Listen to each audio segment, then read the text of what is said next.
गुजरात दंगों को लेकर गठित एसआईटी की रिपोर्ट में हुए खुलासे के बाद बीजेपी ने कांग्रेस पर जोरदार हमला बोला है। आपको बता दें कि बीजेपी ने कांग्रेस पर साजिश के तहत नरेंद्र मोदी को बदनाम करने के आरोप लगाए। बीजेपी के प्रवक्ता संबित पात्रा ने प्रेस कॉन्फ्रेंस की और कहा कि तीस्ता सीतलवाड़ ने गुजरात सरकार को गिराने और प्रधानमंत्री नरेंद्र मोदी को फंसाने व बदनाम करने के लिए जो कुछ किया वो सब कांग्रेस के इशारे पर किया गया था।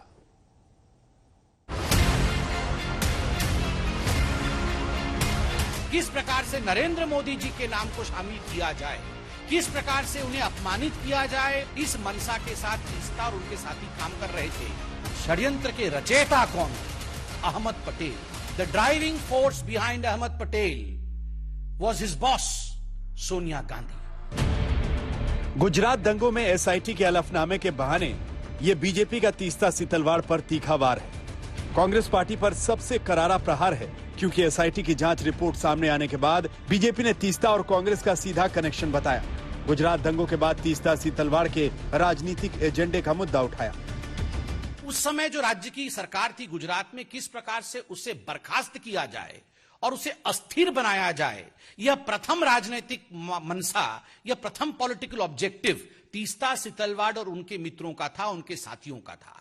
और जो दूसरा मनसा था, the second political objective was to frame innocent people in Gujarat riot 2002, जिसमें आदरणीय प्रधानमंत्री नरेंद्र मोदी जी का नाम भी शामिल है।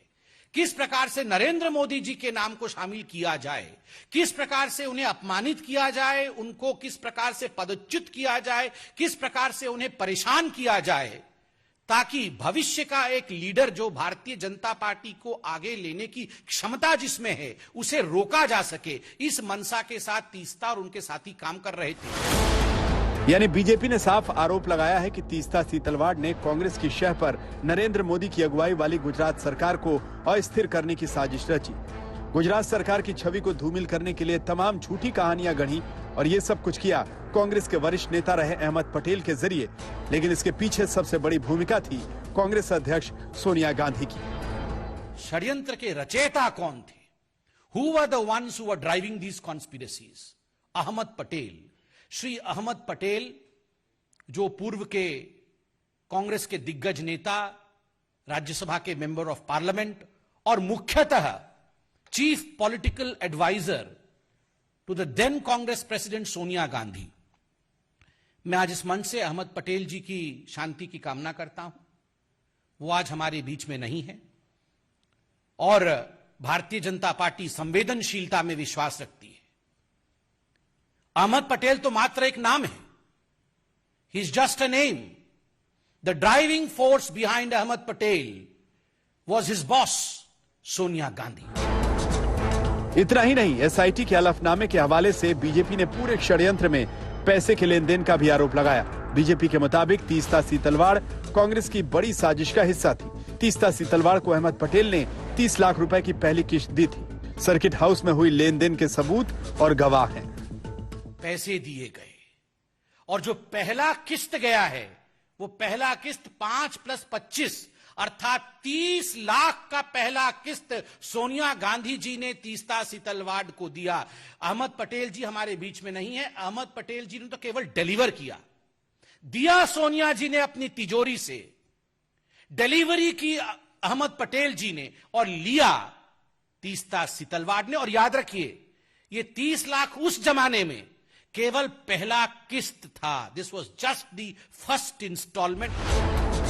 24 जून को सुप्रीम कोर्ट ने गुजरात दंगे के मामले में नरेंद्र मोदी को क्लीन चिट देने वाली एसआईटी रिपोर्ट के खिलाफ याचिका को खारिज कर दिया था। साथ ही इस मामले में तीस्ता सीतलवाड़ की भूमिका की जांच का निर्देश दिया था।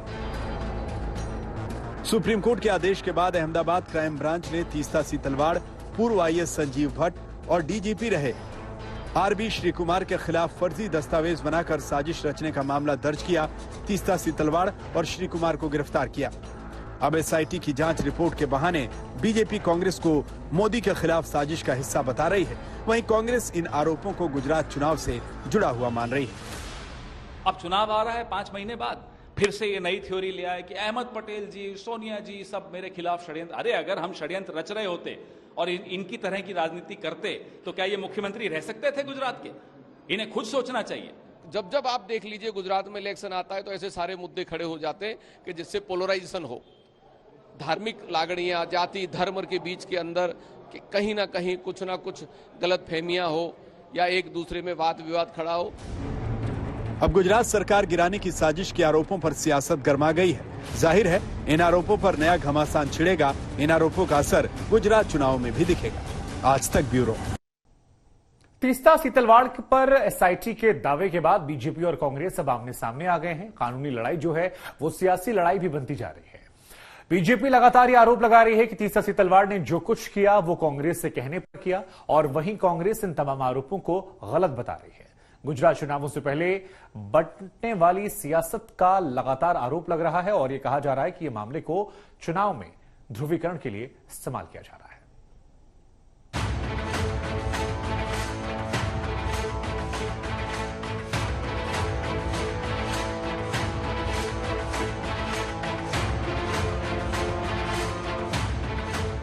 एसआईटी के हलफनामे में तीस्ता को 30 लाख देने के खुलासे पर नई तकरार शुरू हो गई है। बीजेपी के आरोपों पर अब नई सियासी लड़ाई छिड़ गई है। बीजेपी ने तीस्ता के जरिए गुजरात सरकार को बदनाम करने का आरोप लगाया, अहमद पटेल को इस बड़ी साजिश का हिस्सा बताया और सोनिया गांधी को पूरे षड्यंत्र का सूत्रधार बताया। तो कांग्रेस ने भी फौरन ही पलटवार किया। अहमद पटेल पर आरोपों को बीजेपी की राजनीति का पतन बता दिया। भारतीय जनता पार्टी के गिरावट की राजनीतिक रूप से पराकाष्ठा है। आप उस पर आरोप लगा रहे हैं। जो अब इस दुनिया में जो आरोप लग रहे हैं इनका जवाब देने के लिए नहीं, जिसका निष्कलंक जीवन रहा हो, आप उससे बदला लेना चाहते हैं क्योंकि आप जेल गए थे। जो व्यक्ति आज है नहीं इस दुनिया में अपना डिफेंस करने के लिए, उस व्यक्ति को भी आप कटघरे में खड़ा करेंगे। मरणोपरांत भी आप कटघरे में खड़ा करने से नहीं चूकते। लानत है ऐसी राजनीति। अहमद पटेल पर लगे आरोपों पर उनकी बेटी मुमताज ने भी जवाब दिया। ऐसे आरोपों को बीजेपी के राजनीतिक फायदे से जुड़ा बताया। मेरे पिता के नाम में अब भी वजन है, इसलिए राजनीतिक फायदे के लिए उनके नाम का इस्तेमाल किया जा रहा है। अगर आरोप सही है तो तीस्ता सीतलवाड़ को यूपीए की सरकार में राज्यसभा सांसद क्यों नहीं बनाया गया? आखिर 2020 तक इस सरकार ने इतनी बड़ी साजिश की जांच क्यों नहीं करवाई? उधर बीजेपी का आरोप है कि गुजरात दंगों के बहाने मोदी को निशाना बनाया गया। कांग्रेस नेताओं के आदेश पर पूरा प्लान बनाया गया। देश का नाम खराब करने के लिए एक वाइडर कॉन्स्पिरेसी तैयार की गई थी। इसका पूरा पर्दाफाश सुप्रीम कोर्ट के निर्णय के माध्यम से हुआ है और अब स्वयं कोर्ट ने यह कहा था कि इसकी जांच होनी चाहिए, इसलिए गुजरात की एसआईटी उसकी जांच कर रही है। महाराष्ट्र की पुलिस इस जांच में पूरी मदद करेगी, हर संभव मदद करेगी और इसको लॉजिकल एंड पर ले जाने का जो प्रयत्न है उसमें हम भी मदद करेंगे। कभी भी बदले के भाव के साथ नहीं, धैर्य के साथ ये पार्टी काम करती है। और आज जो उक्ति हजारों करोड़ों साल से कहा जाता है, भगवान के घर में देर है मगर अंधेर नहीं, ये सारे एफिडेविट, ये सारे जजमेंट आज ये प्रूव करता है। इन आरोपों और वार पलटवार के बीच गुजरात क्राइम ब्रांच तीस्ता सीतलवाड़ की भूमिका की जांच कर रही है, क्योंकि तमाम सबूत उन्हें साजिश का हिस्सा बता रहे हैं। इस बीच गुजरात दंगों के आरोपी अशोक मोची ने भी दावा किया कि तीस्ता ने गुजरात सरकार की छवि खराब करने के लिए उनकी तस्वीर का गलत इस्तेमाल किया। तीस्ता के बारे में मैं कुछ जानता नहीं था ज्यादा, लेकिन 2002 के बाद अखबारों में काफी उसका नाम आता था। वो कोई एनजीओ चलाती है और बॉम्बे में जस्टिस फॉर ऐसा कुछ नाम है, तो काफी उसका नाम यहाँ गुजरात के अखबारों में आता है कि वो गुजरात को किस तरह बाहर गुजरात के बाहर बदनाम करती है दंगों को लेकर। और अब दंगों में सबसे ज्यादा मेरी तस्वीर यूज करते थे। मेरी तस्वीर को कुतुबुद्दीन अंसारी की तस्वीर के साथ में जोड़ के इस तरह दिखाते थे कि देखो गुजरात में मुसलमानों पर कैसा अत्याचार हो रहा है, मतलब मुझे एक हत्यारे के रूप में दिखाते थे। ये सर गुजरात दंगा मामले से अब कांग्रेस पार्टी सीधा बीजेपी के निशाने पर है। बीजेपी कांग्रेस पर बड़ी साजिश का आरोप लगा रही है। गुजरात चुनाव से पहले कांग्रेस को घेरने का पूरा प्लान बना रही है। आज तक ब्यूरो।